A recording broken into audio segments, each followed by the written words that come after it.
दूसरा प्रश्न ये है कि जिस तरह से हम अपने सास ससुर का सेवा सत्कार करते हैं, जिस तरह से उनका आदर करते हैं, तो हमारे पति को भी तो हमारे माता पिता भाई बहन सबका आदर करना चाहिए। करना चाहिए, बिल्कुल करना चाहिए। तो आपके पति नहीं करते? कभी कभी बेचारे कर लेते हैं। तो कभी कभी सास मिलती होगी, तो रोज थोड़ी सास के पास जाएं। YouTube पर चैनल को सब्सक्राइब कर लीजिएगा। दोस्तों, जय श्रीमन नारायण, जय श्री राधे।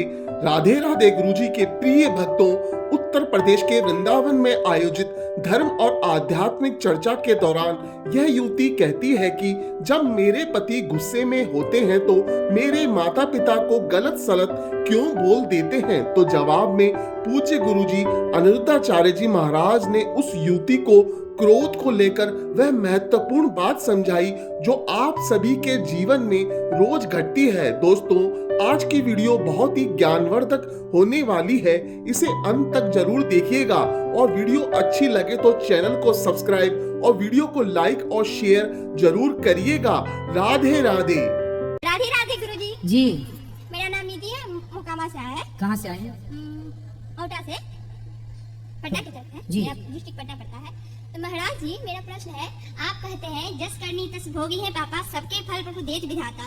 तो ऐसा क्यों है? सब बस कहते हैं कि जो जैसा करता है उसको ऐसा भरना पड़ता है। हाँ। मगर हम देख रहे हैं अपने नजर से, जिसमें हम ज्यादा विश्वास करते थे वही हमको धोखा देता है। कौन है वो? नाम बताओ उसका। नाम नहीं बोलेंगे महाराज जी, क्योंकि सब रिलेशन के हैं, इसलिए। तो रिलेशन वालों ने धोखा दे दिया आपको? हाँ, पति ने तो नहीं दिया ना धोखा? वो भी थोड़ा बहुत दे ही देते। पति ना दे, बाकी सब दे तो चलेगा। नहीं, पति भी थोड़ा बहुत दे चुके हैं, इसीलिए। कहाँ पति आपके? यही तो है। अभी बात करेंगे पति से। अभी आप बताओ, तो आपका किसी ने, परिवारी लोगों ने आपका विश्वास तोड़ा? हाँ। कोई बात नहीं, इसलिए कहता हूँ विश्वास परिवार पर करना ही क्यों, करोगे तोड़ ही देंगे, इसलिए विश्वास भगवान पर। मेरे तो गिरधर गोपाल। मेरा तो है, मगर मेरे पापा का विश्वास था, अपने बहन बहनोई सब पे था, तो उन लोगों ने उनका चीट कर लिया। अच्छा। महाराज जी, आप कहते जो जैसा करता है उसको वैसा भोगना पड़ता है, तो जो लोग पाप करते हैं वो लोग इतना सुखी कैसे हैं? बेटा, वो सुखी नहीं है, आपको ऐसा लग रहा है कि वो सुखी है। देखो, पिछला कोई पुण्य होता है। जैसे दुर्योधन कितना पापी था ना, लेकिन पांडव लोग वनवास में थे और वो लोग राजमहल में खुशियां मना रहे थे, जबकि वो गलत थे और पांडव लोग सही थे। फिर भी वो 12 साल का वनवास भोग रहे थे। लेकिन क्या हुआ, समय बीता और उन लोगों का जो पुण्य था, जब तक पुण्य था तो ऐश्वर्य से राजमहलों में रहे, लेकिन जब उन्हें पाप किया, उसका दंड मिलना स्टार्ट हुआ तो सर्वनाश हो गया। पाप कुछ दिन के लिए मौज दिलाता है, सब दिन के लिए नहीं। इसलिए जो आज मौज कर रहे हैं और यदि पाप कर रहे हैं तो वो मौज कुछ दिन की है, स्थिर नहीं है, टिकाऊ नहीं है। बहुत जल्दी वो मौज सर्वनाश में तब्दील हो जाएगी। इसलिए जो सत्य की राह पर हैं, यदि वो वनवास में भी हैं तो कल भविष्य उन्हीं का है। राजा कौरव नहीं बने, राजा पांडव ही बने, क्योंकि सत्य के साथ थे। भला करने से भला ही होगा बेटा, बुरा नहीं हो सकता। हाँ, ईश्वर की घर थोड़ा देर है, न्याय करते हैं, देर से सब्र रखिएगा। ठीक है महाराज जी, दूसरा प्रश्न ये है कि जिस तरह से हम अपने सास ससुर का सेवा सत्कार करते हैं, जिस तरह से उनका आदर करते हैं, तो हमारे पति को भी तो हमारे माता पिता भाई बहन सबका आदर करना चाहिए। करना चाहिए, बिल्कुल करना चाहिए। तो आपके पति नहीं करते? कभी कभी बेचारे कर लेते हैं। तो कभी कभी सास मिलती होगी, तो रोज थोड़ी सास के पास जाएं। जाना नहीं है महाराज जी, कभी कभी हाइपर होते हैं ना, सुपर हाइपर, इनका दिमाग गर्म हो जाता है, कुछ भी बोलते हैं। कोई बात नहीं। आप देखो, गुस्से में जो बोला जाता है वो सब झूठा होता है, झूठ निकलता है। इसलिए गुस्से की बातों को ना कैप्चर नहीं करना चाहिए, पकड़ना नहीं चाहिए कि आपने ऐसा बोल दिया। भाई, वो हमने गुस्से में बोला था, हम कोई प्रसन्न चित्त। इसलिए कहते हैं क्रोध में व्यक्ति शैतान हो जाता है। आप कहाँ रह गए? अब तो आप पर क्रोध काम कर रहा है ना, क्रोध आपको दौड़ा रहा है, क्रोध आपको नचा रहा है। जैसे किसी को भूत लग जाते हैं तो वो नहीं, फिर भूत वाली हरकत, अब उसकी कोई गलती नहीं है, क्योंकि उसके अंदर कोई और काम कर रहा है, कोई और नेगेटिव एनर्जी काम कर रही है। उसी तरह क्रोध भी एक नेगेटिव एनर्जी है। इसे कहते हैं आसुरी शक्तियां। जब हमारे अंदर आसुरी शक्तियां मीन्स काम क्रोध प्रवेश करता है तो फिर हम नहीं रह जाते, हम उन आसुरी शक्तियों के अधीन हो जाते हैं। जैसे राजा परीक्षित पर कलयुग जब सवार हुआ तो वो ना रह गए, उन्होंने एक संत का अपमान कर दिया। वो किया नहीं, उस आसुरी शक्ति ने उनसे करा दिया।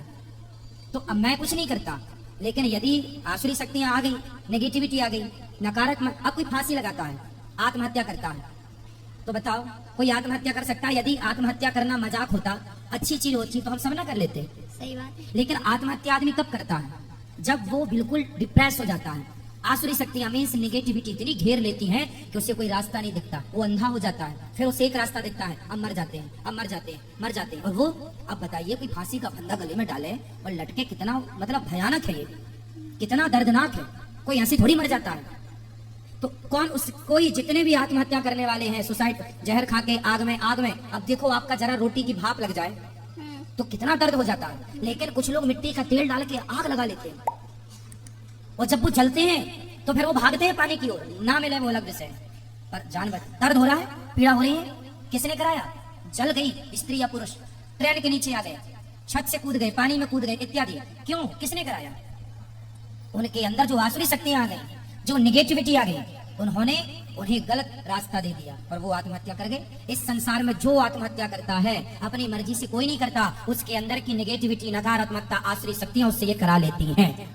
यही है नकारात्मकता, निगेटिविटी। इसलिए यदि गुस्से में कोई बात कही जाए, बुरा मानने वाली बात नहीं है, वो गुस्सा है, वो क्रोध है, वो गलत प्रभाव है। उस समय आदमी ना तो आप भी तो गुस्सा करती होंगी कभी, हाँ। तो आप भी तो उल्टा बोलती होंगी। तो क्या आप जो बोलती हैं क्या वो सही बोलती हैं? गुस्से में तो स्वाभाविक है, सब कुछ बोलता है आदमी, इसमें कोई बहुत बड़ी बात नहीं। और इनको माइंड नहीं करना चाहिए कि पति ने ऐसा बोल दिया, पत्नी ने ऐसा बोल दिया, ये गुस्से में बोला गया बातें हैं। समझ में आई? समझ में आ गई। क्या आया? गुस्से की बात को फॉलो नहीं करना। हाँ, गुस्सा गुस्सा है, क्रोध क्रोध है। ठीक है, राधे राधे गुरुजी। पति से बात कराओ, आपके पति से बात कर लें। राधे राधे गुरु जी। क्या नाम है आपका? राधे राधे। आर के कश्यप। पत्नी का विश्वास काहे तोड़ते हो?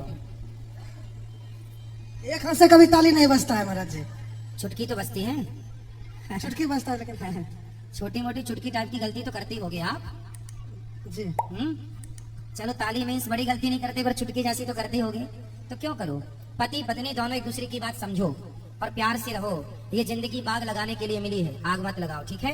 पत्नी का विश्वास नहीं तोड़ना चाहिए। आप चाहते हैं कि आपकी पत्नी आपका विश्वास तोड़े? नहीं। तो फिर वो भी चाहती हैं कि आप भी उनका ना तोड़े। और अपने सास ससुर जो आपकी पत्नी के माता पिता हैं, वो आपके कौन है? माता पिता। तो उनका भी सम्मान करना चाहिए ना। जी पत्नी के माता पिता मीन्स मेरे माता पिता। यदि उन्हें जरूरत पड़े तो रोटी दो, जरूरत पड़े तो उनकी सेवा करो। और देखो कितना भी गुस्सा आए, कभी पत्नी के माँ बाप को गलत नहीं बोलना चाहिए कि तेरे बाप ऐसा, तेरी माँ ऐसी, तू तो ऐसी है। नहीं, गुस्सा आए तो आए, पर पत्नी के माँ बाप, यदि पत्नी के माँ बाप को आपने गलत बोला तो फिर आपके माँ बाप की सेवा वो करेगी, फिर तो क्यों करेगी बताओ? भाई सम्मान देखो, आप मेरा सम्मान करेंगे ना तो मैं आपका करूंगा। जी आप मेरा अपमान करेंगे और मेरे से उम्मीद करेंगे कि मैं आपका सम्मान करूं, ये तो नहीं होता ना। नहीं। सही है? बोलो हाँ। जी तो जो देंगे वही ना पाएंगे। जी सही है? तो सम्मान देने से सम्मान बढ़ता है, सम्मान करना चाहिए। पत्नी का करो, पति का करो, क्योंकि हम जो बोते हैं ना बेटा, हम यदि बबूल बोएंगे ना तो फसल बबूल आएगी, आम बोएंगे तो आम आए, पेड़ बोए बबूल का तो आम कहाँ से आए? इसलिए अच्छी चीजें बोएंगे, अच्छा मिले। और मैं आपके माध्यम से सबको बोल रहा हूँ, हर पुरुष को, कि अपनी पत्नी के माँ बाप का सम्मान करना चाहिए। पत्नी के माँ बाप को जरूरत है आपकी तो पूरा सपोर्ट करना चाहिए, क्योंकि वो आपकी पत्नी के माता पिता मीन्स आपके माता पिता। और पत्नियों को भी चाहिए कि पुरुष के माता पिता मीन्स अपने सास ससुर का पिता माता की तरह ख्याल रखें और एक दूसरे का सम्मान करें। रिश्ते ऐसे ही चलते हैं, यही समझदारी है रिश्ता चलाने की। ठीक है।